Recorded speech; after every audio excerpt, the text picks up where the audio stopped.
Hi guys, welcome to social post. ఈ రోజు మనకు హాట్ టాపిక్ గా మారింది ఆర్జీవి. చిట్టిబాబు గారితో మనం ఉన్నాం. సో చిట్టిబాబు గారితో మాట్లాడి అసలు ఆర్జీవి ఎక్కడున్నాడు, అరెస్ట్ అవ్వబోతున్నాడా లేకపోతే పారిపోతున్నాడా, అసలు ఏం జరుగుతుంది, దీని వెనకాల ఉన్న కారణాలు ఏంటి అన్ని మనం మాట్లాడి తెలుసుకుందాం. నమస్కారం సార్. నమస్తే. అసలు సినిమా రంగంలో ఉన్న ఆర్జీవి ఎప్పుడు కూడా నేను రాజకీయాల మీద ఫోకస్ చేయను, అసలు రాజకీయాలు నచ్చవు అని ఆర్జీవి వైసీపీ దగ్గర ప్యాకేజ్ తీసుకొని ఈ కూటమి ప్రభుత్వంలో టీడీపీని, జనసేనలో ఉన్న పవన్ కళ్యాణ్ గారిని అసభ్యకరంగా ట్వీట్లు చేయడం అనేది అది ఎప్పుడైతే వైసీపీ ప్రభుత్వం అధికారంలో తెలుగు మీరేమో దానికి సపోర్టివ్ గా మాట్లాడారు. జగన్ మీద సినిమాలు తీశారు.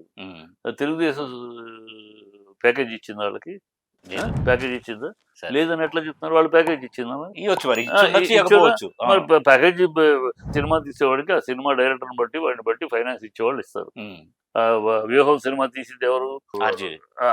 ఆర్జీవి డైరెక్టర్, ప్రొడ్యూసర్ ఎవరు? అతను ఇంతకు ముందు సినిమాలు తీసేవాడే ఓ ప్రొడ్యూసర్ గా డబ్బులు పెట్టాడు. మండలాధీశుడు తీయలేదా? గతంలో రామారావు గారు మండలాధీశుడు తీయలేదా? శాస్త్రమైన ఊపిరి తీయలేదా? ఇవన్నీ తీయలేదు రామారావు గారిని. అదే గెటప్ వేసి మరి రామారావు గారు రాజకీయ వ్యంగ్యం కిసా కుర్సీగా ఇందిరాగాంధీ మీద తీయలేదా? మొన్న మన్మోహన్ సింగ్ మీద తీయలేదా? దేశంలో ఎక్కడ తీయట్లా? అందువల్ల రాజకీయంగా తెస్తారు.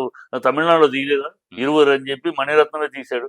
కొన్ని తీసినట్లు కొన్ని తీసేయమని చెప్పి కరుణానిధి గారు అడిగారు, తీసేశాడు. అట్లా ఉంటాయి. రాజకీయాల మీద సినిమాలు తీస్తారు, అంటే కొత్త కాదు. కన్స్ట్రక్టివ్ క్రిటిసిజం కాకుండా డైరెక్ట్ పేర్లు వాడి లక్ష్మీ ఎన్టీఆర్ అని, పవన్ కళ్యాణ్ అని, ఏది కన్స్ట్రక్టివ్ క్రిటిసిజం అని మీరు చెప్తారు? అంటే మిమ్మల్ని తిరిగితే నాన్ కన్స్ట్రక్టివ్, మిమ్మల్ని పొగిడితే కన్స్ట్రక్టివ్. ఏది constructive? Who is drawing the line? ఇది కన్స్ట్రక్టివ్ క్రిటిసిజము, ఇది కాదు అని ఎవరు లైన్ డ్రా చేసేది? ఇది కన్స్ట్రక్టివ్ క్రిటిసిజం. అతను లక్ష్మీపార్వతి ఒరిజినల్ హిస్టరీ చెప్పాడు, మీరు క్రియేట్ చేసిన హిస్టరీ చెప్పారు. ప్రజలు నిర్ణయిస్తారు ఏది నిజం అని.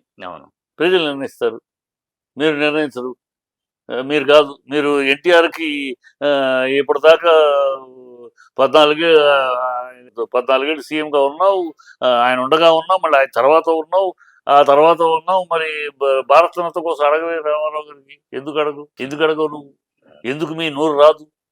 బయటకు వస్తే రామారావు గారి ఫోటో, ఇంట్లో కూర్చుంటే రామారావు గారు తిట్టడం, రామారావు గారి ఫోటో పెట్టుకుని బతికేస్తున్నారు. మరి రామారావు గారు భారతరత్న గురించి ఎందుకు అడగరు మీరు? అది నిలదేయండి, మీరు అడగరు. సో అదేమంటే అవార్డు రామారావు గారికి వస్తే అది ఎవరు అందుకోవాలి? అఫీషియల్ గా భార్య లక్ష్మీపార్వతి అందుకోవాలి. ఆ లక్ష్మీపార్వతి అవార్డు అందుకోవాలి కనుక అవార్డే అవసరం లేదు. ఇంతకన్నా దౌర్భాగ్యం ఉంటుందా? దౌర్భాగ్యం ఇంతకన్నా ఉంటుందా? వీళ్ళు మాట్లాడతారు, వీళ్ళకి ఔచిత్యం ఉందా? ఒక నైతికత ఉందా? ఏముందని మాట్లాడుతున్నారు మీరు? మిమ్మల్ని విమర్శించకూడదా? మిమ్మల్ని పొగడాలా? పవన్ కళ్యాణ్ పొగడాలా? నిన్నటిదాకానేమో నేను బ్యాప్టిజం తీసుకున్నాను, నా పిల్లలు క్రిస్టియన్ అంటావా? నిన్నటిదాకా నువ్వు హిందువులు, హిందూ పెద్దలు, హిందూ మత పెద్దలే ఈ దేశంలో మతకలుల కారకులను తిడతావా? నిన్నటిదాకా నువ్వు మా నాన్న దీపారాధన చేస్తే దాంట్లో సిగరెట్లు ఇచ్చుకుంటాడంటావా? ఇవాళ సడన్ గా నేను సనాతని అంటావా? మిమ్మల్ని ప్రశ్నించకూడదా? మిమ్మల్ని అడగకూడదా? నిన్నటిదాకా 32,000 అమ్మాయిలు మిస్ అయిపోయారు నాకు ఒక ఇంటెలిజెంట్ ఆఫీసర్ చెప్పాడు అని పచ్చి అబద్ధం చెప్పాడు. అది పచ్చి అబద్ధం అని పార్లమెంట్ లో మీ మిత్రపత్రమైన బీజేపీ బండి సంజయ్ తేల్చి చెప్పాడు. అది తప్పు, ఎలక్షన్ కోసం వాడిన మాట. అవును సార్, ఆ అబద్ధానికి క్షమాపణ చెప్పవా నువ్వు?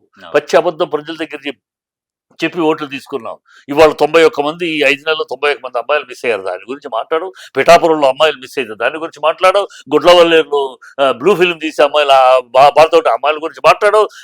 చంద్రబాబు కాన్స్టిట్యున్సీ లో అమ్మాయిలు అయితే మాట్లాడు.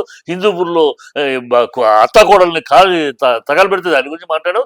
మళ్ళీ నువ్వు ఆడవాళ్ళ కోసం నేను పిచ్చి మిమ్మల్ని ప్రశ్నించకూడదా? మిమ్మల్ని పొగడాలా? మీ నోటికి పూటకు ఒక మాట మాట్లాడే, పూటకు ఒక సిద్ధాంతం మాట్లాడే మిమ్మల్ని పొగడాలా? మిమ్మల్ని అడిగితే మీకు కోపం వస్తుందా? అడిగితే మా మీద యాక్షన్ తీసుకుంటారంటారా? What nonsense you are doing.